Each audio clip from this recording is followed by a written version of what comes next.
Meu tio sempre falava que o homem do sertão nordestino era um grande casca grossa, acostumado à lida da roça, calejado e moldado a suportar as durezas da vida. Enfim, ele dizia, um macho nordestino. Confiando nisso, ele sempre andava pelas matas caçando à noite, armado com sua faca afiada dos dois lados. Essa faca, como já falei em outro vídeo, foi meu avô quem fez para ele.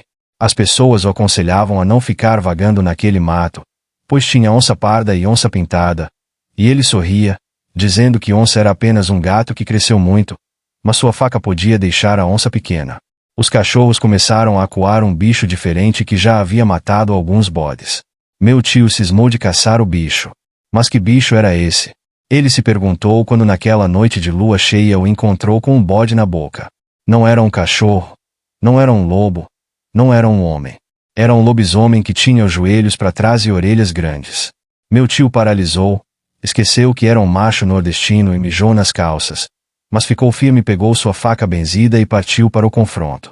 A faca brilhava sob a luz da lua cheia, refletindo o medo e a coragem que meu tio tentava desesperadamente manter sob controle. Ele já tinha enfrentado onças, serpentes e todo tipo de animal que cruzava seu caminho nas matas do sertão, mas nada havia preparado seu coração para o que estava diante dele. Um lobisomem, uma criatura que existia apenas nas histórias contadas em volta da fogueira, no silêncio assustador da noite. O lobisomem se aproximava, seus passos pesados quebrando o silêncio, enquanto os joelhos grotescamente virados para trás faziam o bicho andar de maneira ainda mais ameaçadora. As orelhas grandes se mexiam atentas a cada som ao redor.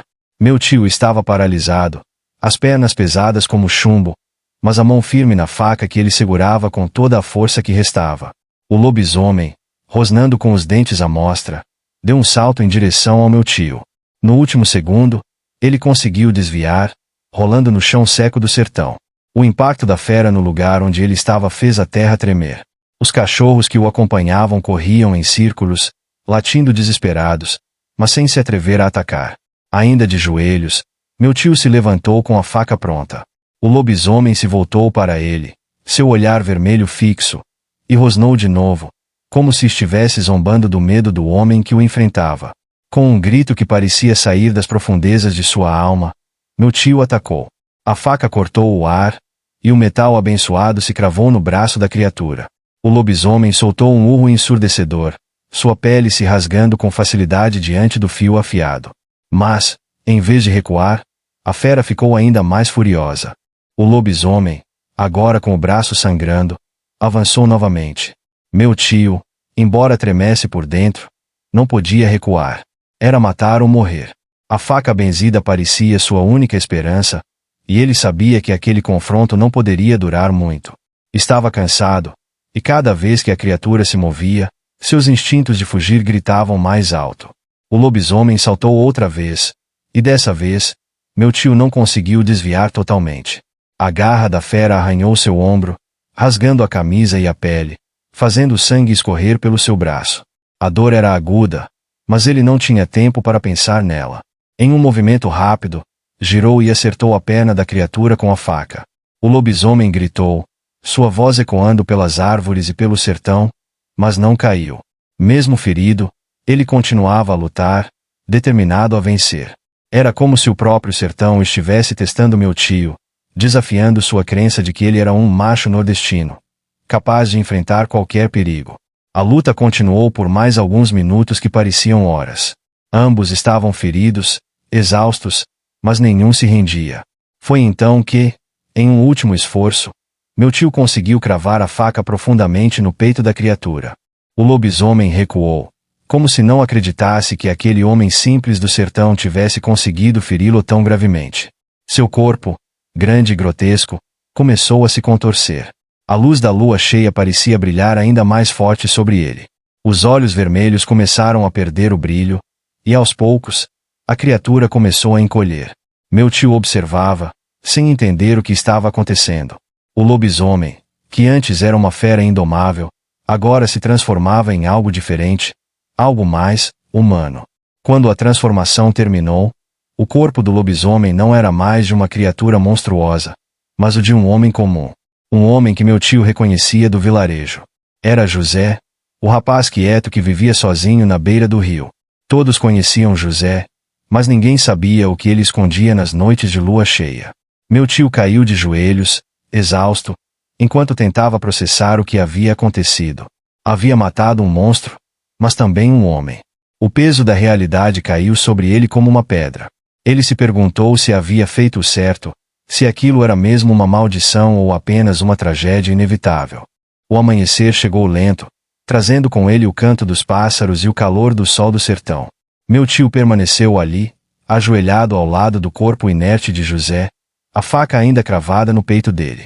Os cachorros, agora silenciosos, sentaram-se ao seu redor como sentinelas fiéis, observando o cenário com olhos atentos. Sem dizer uma palavra, ele finalmente retirou a faca do corpo. O sangue, que antes parecia negro como a noite, agora era vermelho como o de qualquer outro homem. O lobisomem estava morto, mas o sentimento de vitória não era o que ele esperava. Não havia alívio, apenas o vazio de quem havia sobrevivido a algo que ninguém acreditaria. Aos poucos, meu tio se levantou, o ombro ainda doendo do arranhão. Ele sabia que precisava voltar para o vilarejo e contar o que havia acontecido, mas não sabia por onde começar. Quem acreditaria nele? Quem entenderia que José, o rapaz quieto, havia se transformado em uma fera? Decidido a enterrar o segredo com ele, meu tio começou a cavar uma cova ali mesmo, no meio do mato. O solo seco e duro do sertão cedeu lentamente à força de suas mãos calejadas. Quando terminou, colocou o corpo de José na cova e cobriu-o com terra, sem cerimônia, sem despedidas. Era o fim de um ciclo. Quando voltou ao vilarejo, meu tio estava diferente. Seus passos eram mais lentos, o olhar mais pesado. Os moradores, acostumados a vê-lo como um homem forte e destemido, agora percebiam uma sombra de dúvida em seus olhos. Ele não mencionou o que havia acontecido na mata naquela noite. Apenas disse que o bicho que matava os bodes havia sumido, e que eles podiam dormir tranquilos. Mas a verdade pesava em sua alma. Ele havia enfrentado algo que ninguém jamais entenderia completamente. O lobisomem era uma lenda no sertão, uma história contada para assustar crianças. Mas agora ele sabia que era real, que vivia nas sombras, esperando a lua cheia para se libertar. A ferida em seu ombro cicatrizou com o tempo, mas a cicatriz interna permaneceu. Às vezes, ele acordava no meio da noite, suando frio, com os gritos do lobisomem ainda ecoando em sua mente. Os meses se passaram, e a vida no vilarejo seguiu seu curso normal. Meu tio continuou sua lida na roça, caçando e cuidando dos animais, mas algo dentro dele havia mudado. Ele já não se gabava mais de ser o macho nordestino, que enfrentava qualquer coisa. Havia aprendido que o sertão guardava segredos mais profundos do que ele imaginava, e que nem tudo podia ser enfrentado com força bruta. O peso do segredo sobre a morte de José começou a atormentá-lo. Ele via os parentes do rapaz no vilarejo, que perguntavam sobre seu desaparecimento, e cada vez que alguém mencionava o nome dele, meu tio sentia uma pontada de culpa. O silêncio que havia escolhido guardar agora o sufocava. Certo dia, ele decidiu que precisava falar com o rezador do vilarejo, o homem que havia abençoado sua faca. Talvez o velho soubesse algo sobre a maldição que havia transformado José em um lobisomem, e talvez pudesse ajudá-lo a entender o que realmente havia acontecido naquela noite. O rezador o recebeu em sua pequena casa de barro, com um cheiro de ervas e defumações no ar. Era um homem de poucas palavras, mas de olhos sábios, que pareciam ver além do que era dito. Meu tio contou tudo a ele, desde o momento em que encontrou o lobisomem até a transformação de José de volta em um homem. O rezador ouviu em silêncio, sem interromper, e quando meu tio terminou, ele soltou um longo suspiro. Nem todo homem que se transforma em fera é culpado do que faz, disse o velho, com a voz cansada. Às vezes, são maldições antigas, herdadas de tempos que já se foram. Você fez o que precisava ser feito. Libertou José de sua própria maldição. Meu tio sentiu um peso sair de seus ombros, mas o rezador continuou. Mas lembre-se, o sertão guarda muitos segredos. O que você enfrentou não foi o fim. Sempre haverá mais mistérios na escuridão. As palavras do rezador ecoaram na mente de meu tio como um eco distante, algo entre um alívio e um presságio. Sempre haverá mais mistérios na escuridão.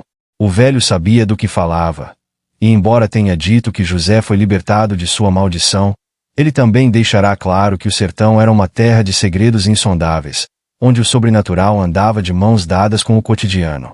Meu tio voltou para casa, mais calado e introspectivo do que antes. Ele passava horas sentado na varanda, olhando para o horizonte seco, como se esperasse que algo surgisse das sombras a qualquer momento. As noites de lua cheia, que antes eram apenas mais uma parte de sua rotina de caçador, agora traziam uma tensão que ele não conseguia afastar.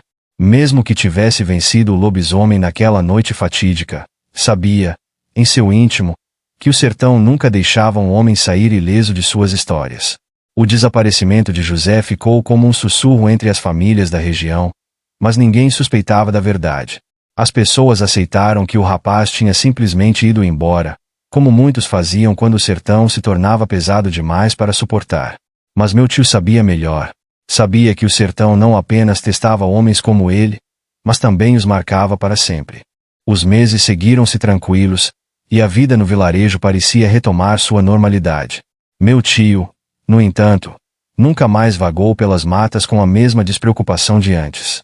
As histórias sobre criaturas sobrenaturais, antes contadas em tom de brincadeira, agora ressoavam como advertências para ele.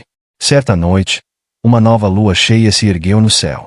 O brilho prateado, que antes parecia uma bênção, agora trazia consigo um arrepio de alerta.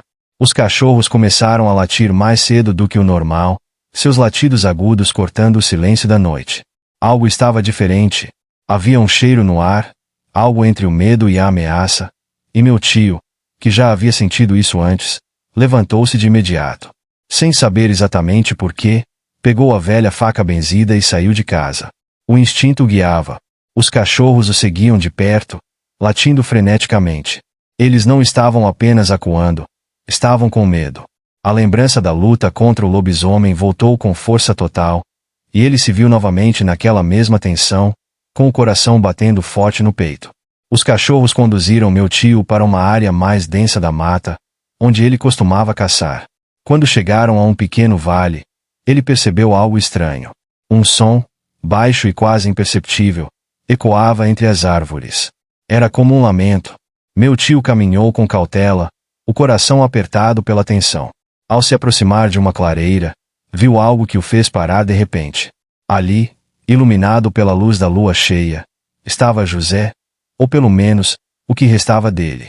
Não era o lobisomem que ele havia matado meses antes, mas o homem que deveria estar morto e enterrado no meio da mata. O corpo de José estava de pé, os olhos vazios e fixos no nada, como se estivesse preso entre dois mundos. Meu tio deu um passo para trás, assustado. Ele não entendia o que estava vendo. José estava ali, mas não estava vivo. Era como se o sertão tivesse trazido o jovem de volta, de alguma maneira cruel e sobrenatural. O rezador havia avisado. O sertão guardava mistérios que nunca poderiam ser totalmente compreendidos. José, ou o que restava dele, começou a andar na direção do meu tio, os passos pesados e lentos, como se cada movimento fosse um esforço imenso. O coração do meu tio disparou. Ele apertou a faca benzida, mas sentiu que não seria suficiente dessa vez. O que estava diante dele não era uma fera, não era um monstro de carne e osso. Era algo além disso, algo que transcendia o mundo físico. Ele queria correr, fugir daquele pesadelo, mas suas pernas estavam presas ao chão como se o próprio sertão o segurasse ali. José se aproximava cada vez mais, os olhos sem vida, mas cheios de uma dor profunda. Meu tio tentou falar, mas sua voz não saía. Apenas observava, paralisado, enquanto o jovem morto se aproximava. Quando José parou diante dele, o silêncio que se seguiu foi sufocante. Meu tio, agora tomado pelo desespero, ergueu a faca com a intenção de se defender. Mas antes que pudesse fazer qualquer coisa, José levantou a mão. Não era um gesto de ataque, mas de súplica. Os olhos vazios do jovem agora pareciam implorar por algo, algo que meu tio não conseguia entender. Então, de repente, uma voz baixa e rouca ecoou na mente do meu tio, como se o próprio sertão estivesse falando com ele através do corpo de José. A maldição ainda não acabou. Eu não sou o único. A voz desapareceu tão rápido quanto surgiu, e com ela, José também se desfez. Seu corpo caiu no chão da clareira como um boneco sem vida, e a sensação de frio e escuridão que antes preenchia o ambiente começou a dissipar-se lentamente. O sertão, no entanto, permanecia em seu eterno silêncio. Meu tio ficou ali por mais algum tempo, tentando entender o que havia acabado de acontecer. Aquela não era uma simples visita de um morto. Aquilo era um aviso. O sertão o havia marcado, e agora ele sabia que existiam outros como José, amaldiçoados a viver entre o homem e a fera, entre a vida e a morte. Ele voltou ao vilarejo naquela mesma noite, a faca ainda firme em sua mão, e o olhar fixo no horizonte. Sabia que sua jornada estava longe de acabar.